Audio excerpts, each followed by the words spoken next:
Section 1. You will hear an agent calling from Farrelly Mutual about the recent homeowner's insurance inquiry. First, you have some time to look at questions 1 to 6.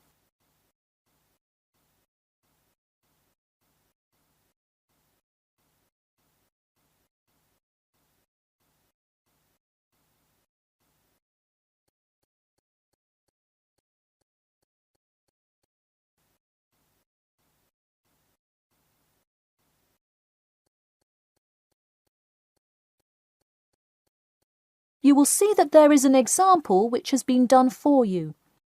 On this occasion only, the conversation relating to this will be played first.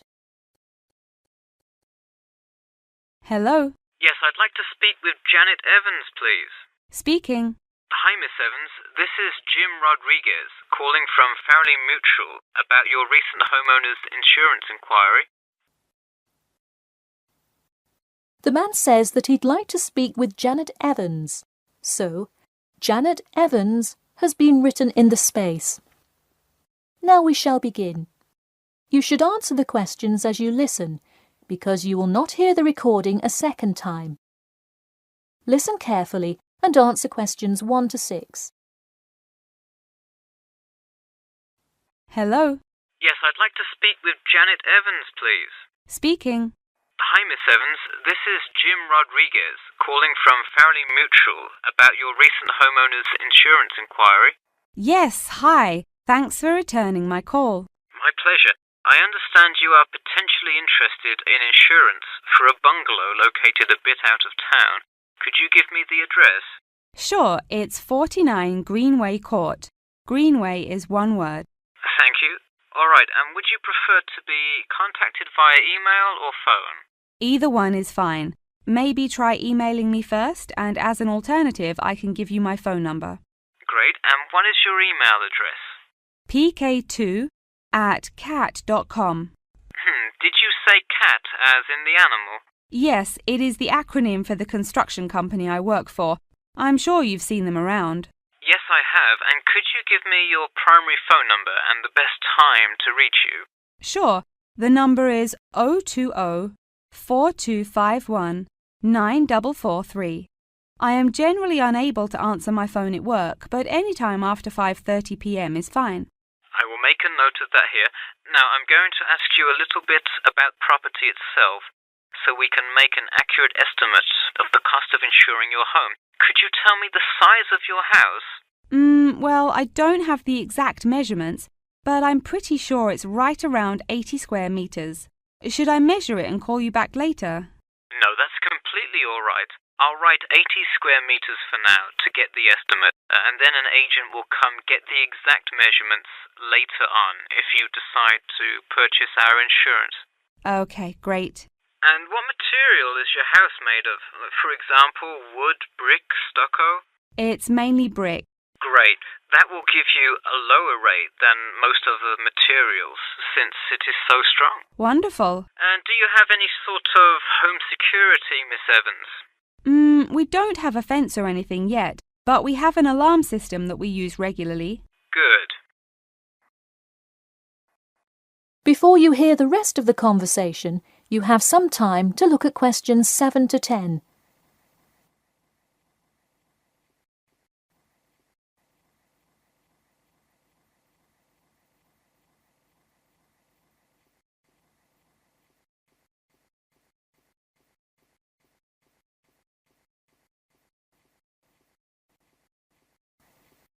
Now listen and answer questions 7 to 10.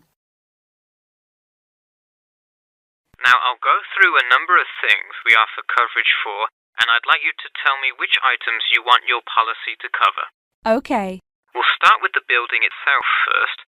Would you like us to cover incidental damage to the structure to your house? Absolutely. Splendid. And the contents inside your house? We usually cover all items with an appraised value of about £200. Would you like us to cover theft and damage beyond natural wear and tear? I will let you know that the second option here will come with a considerable increase in your rates.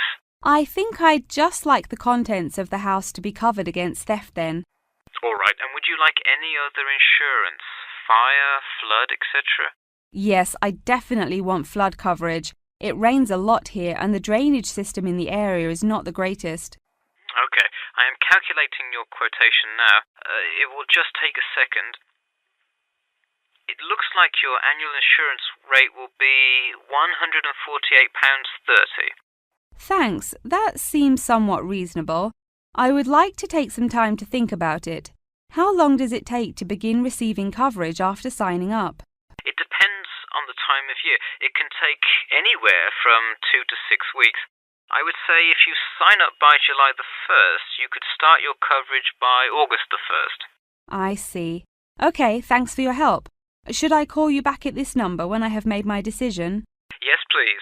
And so that we can look up your account faster, I'll give you a reference number that you should provide when calling. Ready? Yep. It's TR278Q. Got it. Thanks. Thank you, and have a nice day. That is the end of section 1. You now have half a minute to check your answers.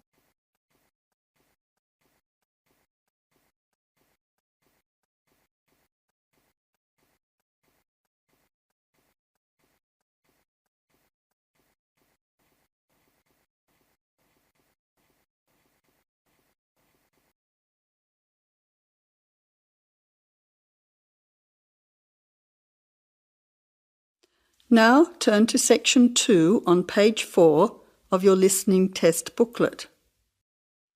Section 2. The Overseas Students Club is organising a tour of the city to help new students to find their way around. You will hear the tour guide giving them a talk about what will happen the next day and some instructions as to what to do. First, you will have some time to look at questions 11 to 15.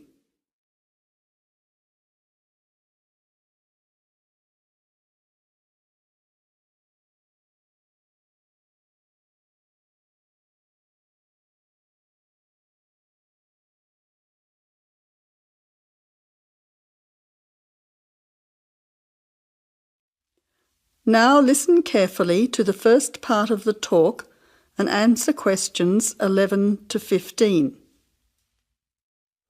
Hello everyone, I'd like to welcome you to our city. I hope that you will have an interesting and valuable experience with us. As you know, we're going on a tour tomorrow to show you some of the sites and the places of interest. So I would like to give you some instructions and some information to prepare you for tomorrow. It is important that we all meet at the same place at the same time. You should all be able to get into the centre of the city by train or bus from your homestay. We want to start our tour at 10 a.m, so you'll have to make sure that you leave home around 9:15 in time to arrive for us to start the tour at 10. If you are late, we will not be able to wait more than a few minutes, so I suggest that you take your mobile phone and have my number just in case. My number is 0482 557369. I will just repeat that so you can get it. 0482 557369. You can see Ms. Parker after the talk if you do not have her number, and she will be happy to provide it. It's good to have both our numbers just in case. Oh, and another thing, it is better to buy a one-way ticket because the tour will last for 3 hours and a return ticket lasts only for 2 hours. Before the final part of the talk, you now have 20 seconds to look at questions 16 to 20.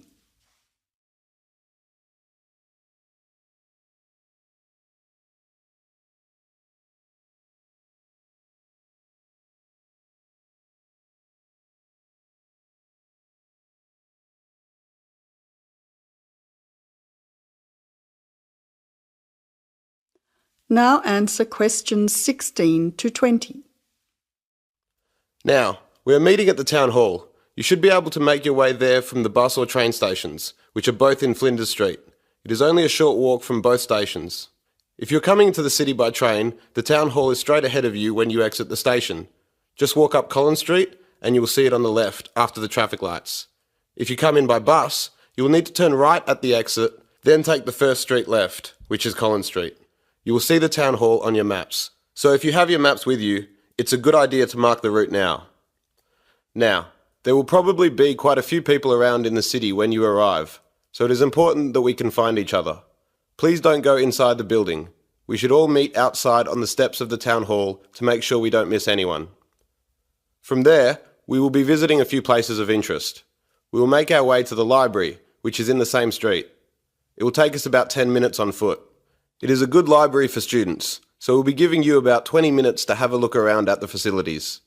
That probably won't be enough time for all of you to join the library, so you'll have to come back at another time to do that. It might be a good idea to pick up a membership form before you leave. From the library, we will turn right into William Street, where you will see a cinema on the left. This is popular with the students, and it shows some interesting art house movies. On the way, you might want to check out what is showing there at the moment. Diagonally opposite the cinema is the art gallery. There will be time, about 15 minutes, for a quick look at some of the exhibits. You will probably want to return by yourself for a longer visit another time. From there, we will walk up to the main street, which is Wellington Street on your maps. It's around the next corner from the art gallery, and we'll show you some cheap but excellent restaurants, as well as cafes and bars, which I'm sure you will find useful in your free time. They are frequented by many of the students here, so I recommend that you come back later to sample the food and atmosphere. It is a good way to meet some of the local students as well. Well, I said that it would take about 3 hours. This is because we will be stopping at the park for a picnic lunch. The park is a 15-minute walk along the main street from the restaurant area. We will be supplying the lunch for everyone, so you won't need to bring anything. However, you will need to bring or buy your own drinks. If anyone has any special dietary requirements, please see me or Ms. Parker after this talk. Oh, and please make sure that you wear some comfortable clothes. Sensible walking shoes are advisable, as you will be doing quite a lot of walking. It is also a good idea to bring some sunscreen and a hat, as the sun can be quite strong at this time of the year. Finally, although the tour is free, you might want to bring some extra money with you for drinks or souvenirs. Well, I hope you all enjoy the tour and get to know each other. I'm sure we will have a great day. Now, anyone who needs to see me? That is the end of section 2. You now have half a minute to check your answers.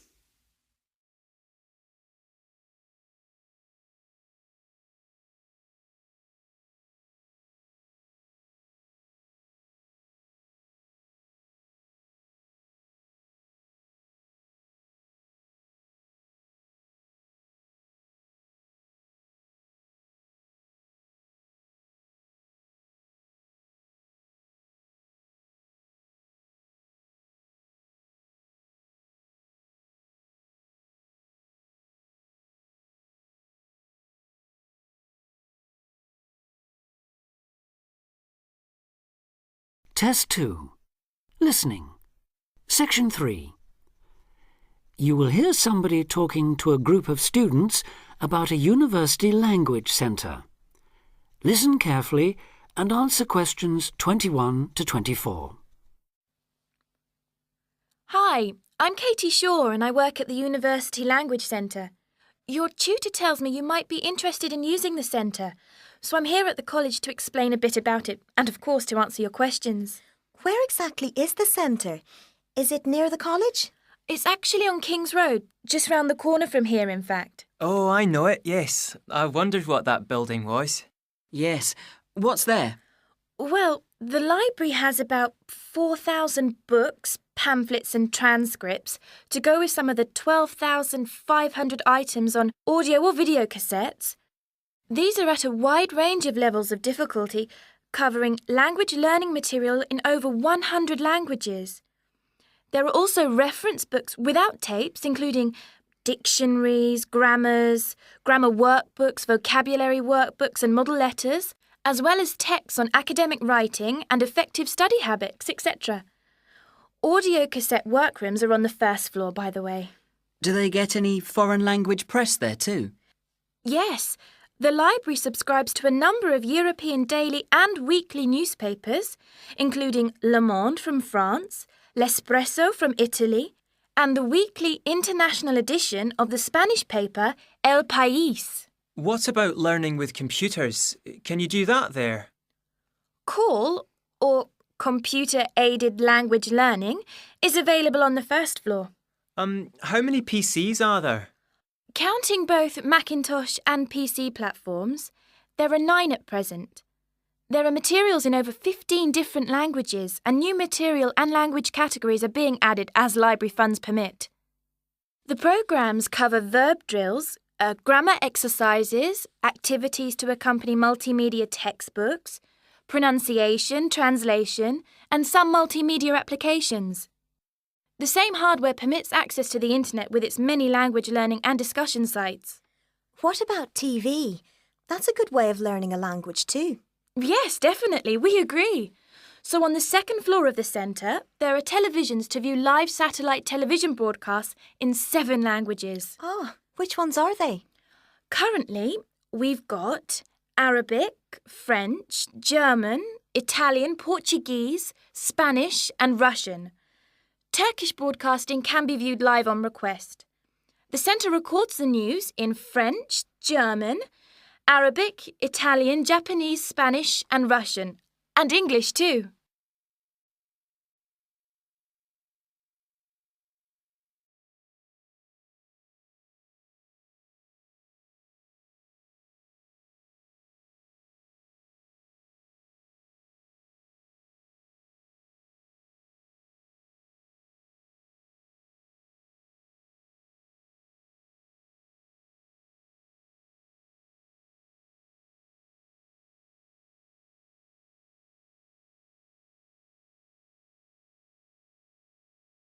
Test 2.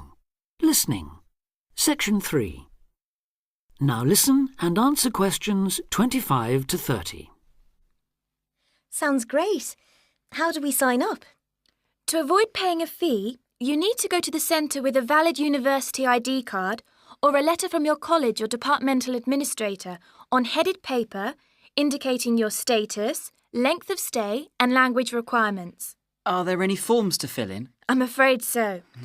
You do that at the ground floor reception desk. Your registration is for 1 academic year only and needs to be renewed annually. You should tell the librarian who you are on your first visit, and you will need to take part in an induction to the library service, including the proper operation of the centre's computers, televisions, videos and so on. Can she help us choose the right materials too? Yes. The librarian can give advice and assistance in locating material, making best use of the texts and tapes and so on. Let her know which language you want to study and what, if any, knowledge of it you already have. Also, say what reasons you have for learning the language. Your answers will help the librarian help you make the best choice of books and tapes for your needs. She can also offer you advice on how much time is needed to make progress in the language and can offer suggestions on how to improve your language learning techniques. Can she copy tapes for us to take home, or can we borrow them? The library is a resource centre and reference library only.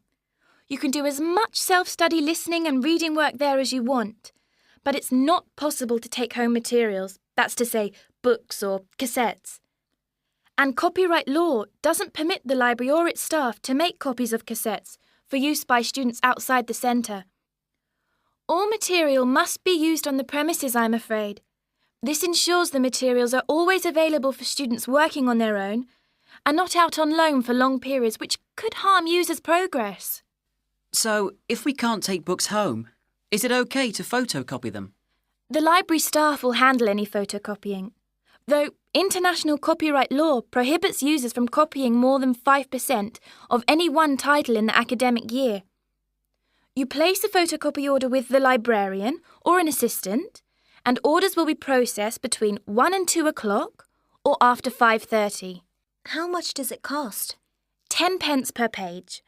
Payment is by photocopy card, which you can buy from the information desk on the ground floor. That is the end of Section 3.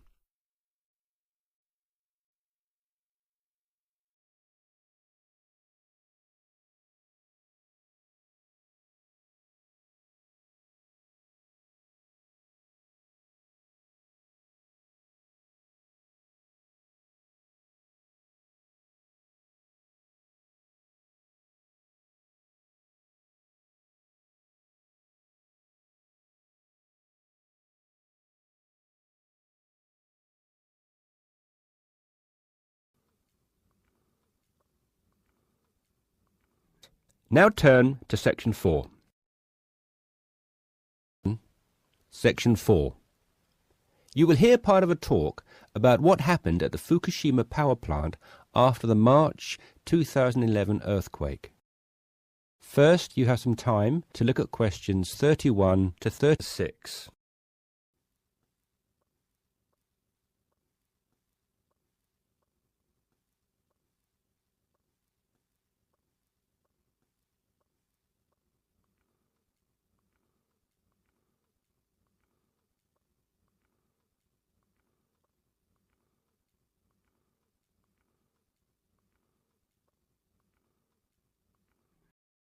Now listen carefully and answer questions 31 to 36.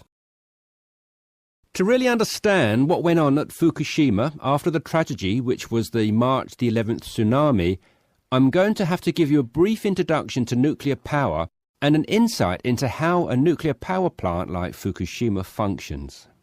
Look at the diagram here on the screen. To the left there is a rather massive building. This is known as the containment building, and it is, safety-wise, the most fundamental aspect of a nuclear power plant. Containment buildings are typically constructed of steel or reinforced concrete. The Fukushima one was made of a mixture of both. Notice the concrete domed roof, which was so prominent in the aerial photographs which were taken after the tsunami hit. The containment building is, of course, always completely airtight to prevent leakage of radioactive material in the event of a malfunction or failure of plant systems. It should also be natural disaster proof, and Fukushima's was, given the regularity with which they occur in Japan, able to withstand huge magnitude earthquakes. It also withstood the giant tsunami which struck. The containment building itself, therefore, did its job, but more on this later. The containment building houses the reactor core, which is where all the nuclear reactions take place. You will also notice the 4 cooling rods. These rods can be raised and lowered as required to control reaction speed and soak up neutrons. Now, if you look to the right-hand side of the containment building, you'll notice the coolant system, which basically regulates the temperature of the core and prevents it from overheating. You have hot water from the coolant system flowing into the heat exchanger and cold water flowing back into the containment building. This hot water is then transferred through the feed pumps into the turbine hall, where it is harnessed to drive the turbines and generate electricity. But before the energy can be distributed into the national grid, it must be sent through a new conductor. And this is the function of the missing piece of the puzzle, the transformer. The transformer allows electricity to be conducted from the turbines into the national grid. And that, ladies and gentlemen, is how nuclear-powered electricity is generated, more or less. Before you hear the rest of the talk, you have some time to look at questions 37 to 40.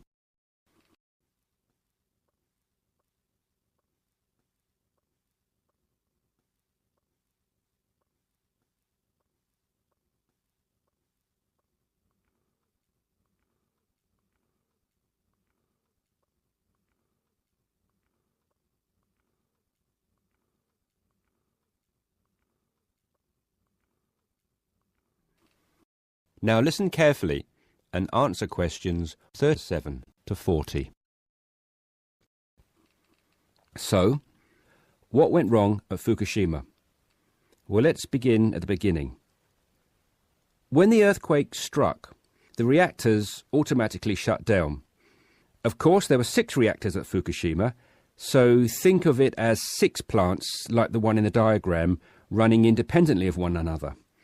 In actual fact, only 3 of the reactors needed to be shut down, as reactors 4 to 6 were being inspected, so had already ceased to be operational.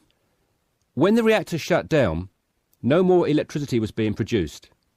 So a new source of power was needed to run the cooling systems and prevent the reactor core from overheating. This is where the plant's on-site diesel generators came in. They were immediately powered on, and the reactor core's temperatures were being regulated again. So far, so good. But 50 minutes after the earthquake, the tsunami hit, breaching the plant's 5.7-metre defensive seawall. The tsunami flooded the basements of the 6 turbine halls and disabled the diesel generators. And this is where the problem began. You see, the containment buildings actually did their job, and reactors 1 to 6 were not compromised by the earthquake or the subsequent tsunami. However, site engineers and safety personnel had failed to take into account the possibility of the seawall being compromised. Once this happened, and the turbine halls flooded, the diesel generators were useless. It was going to be a race to get the coolant systems up and running again in time to stop meltdown or fallout from occurring. With the generators down, power was now being supplied by batteries, with a life of no more than 8 hours each, the last resort the plant had in an emergency of this nature. Furthermore, inside Reactor 1, even some of the batteries had failed. The reactor core was not being cooled sufficiently, and both temperature and pressure inside the containment building were rising. Eventually, a day after the tsunami, there was an explosion in the reactor building and the roof collapsed. Engineers made a desperate attempt to cool the reactor core by pumping salt water into it, but the damage had already been done and the reactor had begun leaking. It was confirmed later that same day that meltdown had occurred. That is the end of section 4. You now have